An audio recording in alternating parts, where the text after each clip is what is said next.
Talentless student Nano Nakajima deals with bullies in his class when two new students arrive, a terse boy named Kyoya Onodera and an upbeat girl named Nana Hiiragi with the talent of reading minds. Nana tries to become friendly with Nano and even pushes him to run for class president. Nana continues following Nano around campus, sharing information about her mind-reading talent.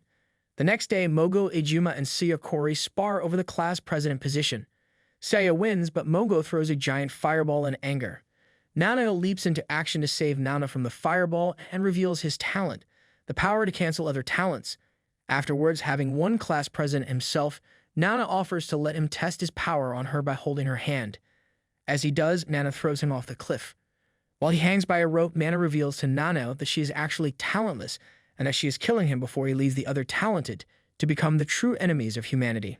As Nano loses his grip and falls away, Nana receives a text message claiming she has saved 1 million people from dying from a future enemy commander. A government committee reflects on talented people appending the normal order of human society. The government tried to counter this threat with units of talented individuals under their military's command, but those talented soon turned on their masters as well. Talentless humans eventually managed to restore order, but at a heavy cost. In the present, the class notices Nano's disappearance while Saya freezes an entire lake. While Nana tries to gain more information on Saya's talent, she finds another classmate, Yohei Shibusawa, breaking up a fight with Mogo using a time travel talent. At lunch, she finds out more about Yohei's talent, that he can only travel backwards in time to a certain extent. Suddenly, the two are interrupted by a suspicious Kyoya as Nana tries to avoid implicating herself. Later, Nana gets Yohei to demonstrate the limits of his talent, and her past self spots Yohei before she carries out her assassination of Nano. Late at night, Nana lures Yohei to a spot where she claimed to see Nano being eaten by an enemy of humanity. As he travels back about 24 hours in time, Yohei ends up trapped in the river that Saya froze previously that morning. Kyoya investigates the cliff where Nano was last seen. Meanwhile, in the classroom, Nana, Mogo, and Saya are having a conversation when Kyoya shows up. During lunchtime, Nana follows Kyoya to the janitor's shed where she finds out that he feeds a cat. Afterwards, they meet up in the hallway and he invites her to his room. There, he reveals that he came to the island because his younger sister is missing. He also reveals that he found Nano's watch during his investigation.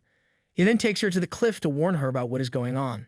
That night, Nana reminisces about the things she noticed in Kyoya's room and decides to set up a trap. The next day, while they are alone, Nana mentions the cat. Later, when Kyoya attempts to feed the cat, the janitor's shed explodes. Nana reveals that she saturated it with gas based on her observation that Kyoya could not smell. When Nana tries to leave, Kyoya reveals that he survived thanks to his immortality. In the classroom, Kyoya discusses what happened to him in the janitor's shed.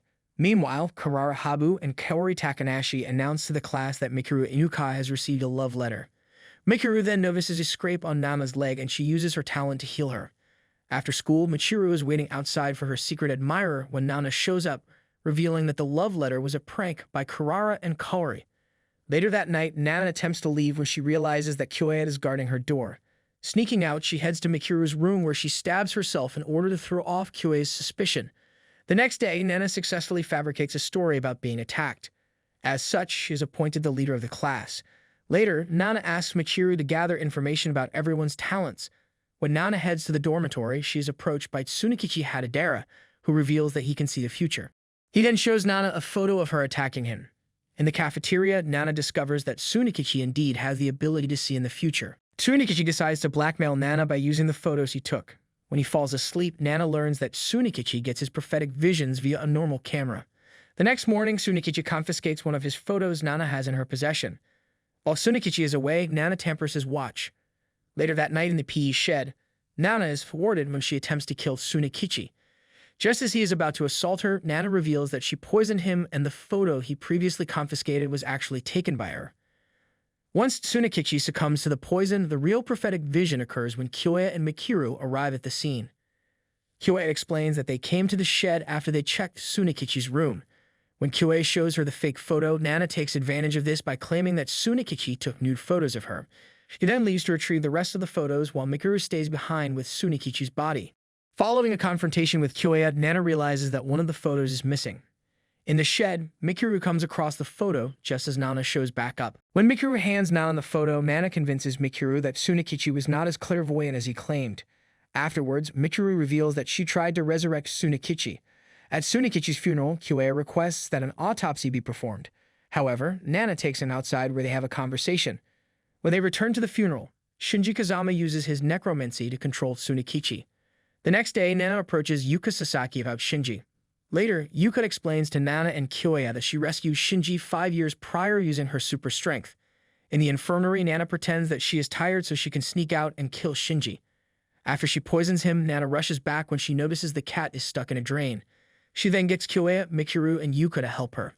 However, Yuka claims that she is allergic. That night, Nana attempts to kill Yuka when she is stopped by Shinji.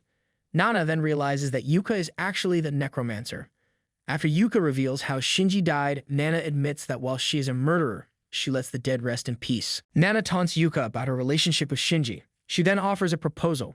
She will tell Yuka what Shinji is thinking. She claims that he wants her dead before she runs off. While she is alone, Nana brings up the things she observed in Yuka's room. Heading further into the mountains, Nana encounters some zombies. When she reaches an abandoned cottage, it is revealed that Yuka cannot use her talent during the day. As such, Yuka decides to lock Nana inside. Later that night, Yuka returns to the cottage only to discover that she cannot find Nana. The next morning, Yuka heads to the dormitory with Shinji when she is confronted by Nana. When they arrive at the cliff, Nana reveals how she tricked Yuka. She then asks Yuka about her relationship with Shinji. After hearing it, Nana points out the inconsistencies. This leads to Yuka revealing that she caused Shinji's death because she was jealous that he was dating another girl. Nana then kills her. After disposing of Yuka's body, Nana comes across Karara, who explains that she had a fight with Kaori. Nana then poisons Karara and forces her to give up her phone's password. Afterwards, she heads to Kaori's room to tamper with her contact case. In the hallway, Nana tells Kyoya that Yuka is dead. When Nana, Kyoya, Michiru, Seiya, and Mogo arrive at the cliff, Nana claims Yuka committed suicide after she managed to get through to her. After she convinces Mogo to burn the corpses, including Shinji and Karara's, Kyoya becomes suspicious of Nana until they discover Kaori's body.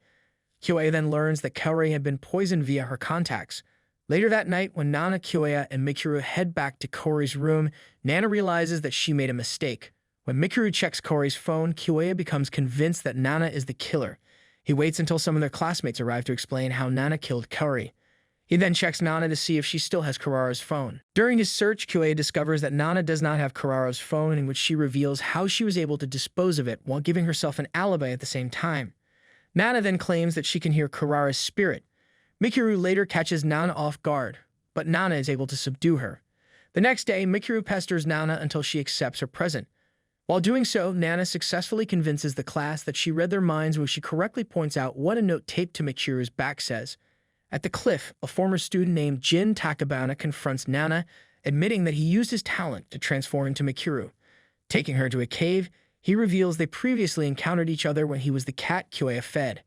He also reveals that a civil war broke out on the island 5 years prior. Afterwards, Nana appears to have killed Jin when she poisoned his drink. As she is about to contact the committee, Nana realizes that Jin can copy any appearances and talents. Nana wonders why Jin has not used his talent to discover the identity of the committee himself. She then tries to escape, but she is injured when Jin transforms into Mogo. Before she passes out, Nana explains her family situation. Afterwards, Nana awakens in Mikuru's room where she explains to Mikuru that she feels responsible for her parents' death. At the funeral for Shinji, Yuka, and Kaori, Nana notices the ill effect Mikuru's talent has on her. Later, while Nana is in her room, Jin shows up. Shortly thereafter, Mikuru shows up as well and Jin transforms into the cat.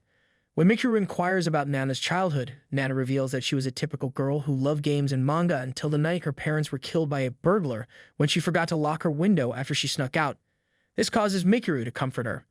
The next morning, Kyoya tells Nana to follow him where he shows her another dead body. Nana soon realizes that another murderer is on the loose. Kyoya reveals that the victim was Ryuji Ishii. When asked where he was, Mogo states that he was giving his henchmen a pep talk. The henchmen then reveal their talents. Later, Ryuji's girlfriend, Fuko Serrano, demonstrates her talent on Kyoya outside. Shortly thereafter, the homeroom teacher arrives to announce that the higher-ups are on the phone thanks to Kyoya. Nana and Mikuru are investigating the crime scene when Nana notices something is off with Mikuru. When they later hang out in the cafeteria, Nana becomes emotional after Mikuru asks her to move in with her and her parents after graduation. While in her room, Nana receives a new uniform. She then realizes that the poison bottle is missing. When Kyoya shows up, their teacher reveals that someone from headquarters will be coming. After Kyoya questions her whereabouts, Fuko tearfully asks Nana to help her avenge Ryuji's death. Nana later heads to Mikiru's room where she comes across Mikiru's diary. Following a conversation with Jin, Nana walks into the bathroom where she finds Mikiru unconscious in the bathtub. After thinking about it, Nana decides to save Mikiru. When Nana approaches her teacher, he suggests that she asks Kyoya for help, which she does. Later, Kyoya shows up while Nana is tending to Mikiru. That night, Nana is still tending to Mikiru when Fuko arrives, wondering if there has been any further developments in the case. When Mikiru finally wakes up, Nana and Mikiru hang out together. The next day, Jin has a conversation with Ryuji's killer. He then wonders who is responsible for manipulating Nana. Meanwhile, Tsuruoka, Nana's mentor, tells the committee that he is heading to the island. While Kyoei continues to investigate, Nana and Mikiru are playing shogi. During the game, Mikiru reveals she was bullied due to her talent until one day she healed a dog. As such, she became friends with Hitomi Hosokawa, the dog's owner. However, while she was helping at a hospital, Mikiru fainted. She then learned that Hitomi had cancer. Shortly thereafter, Hitomi passed away. Nana becomes emotional once she is alone. Nana and Mikiru have a discussion regarding the murder of Nana's parents, in which Mikiru states that Nana could not have been responsible in any way. The two share a hug with Nana mentally celebrating making a friend. The next day, they buy each other gifts. Later that night, Kyoya finally determines the killer's identity. Meanwhile, Jin visits Nana and informs her that Mikiru is about to become the next victim. When Nana heads out, she receives a phone call from Tsuruoka. Later, just as the killer is about to strike, Nana arrives and is stabbed in the back. She then reveals that the killer is Rentaro Tsurumigawa, the henchman with the astral projection talent. While Rentaro continues his assault, Nana tells him that she has laid a trap. She then proceeds to insult Mikiru in order to ensure that she flees to safety. When Rentaro wonders what the trap is, Kyoya finds his real body and stops him. As Nana lies on the ground dying, Mikiru returns and uses her talent to save Nana. Afterwards, a distraught Nana holds Mikiru's body, crying in pain as she has lost her one and only true friend.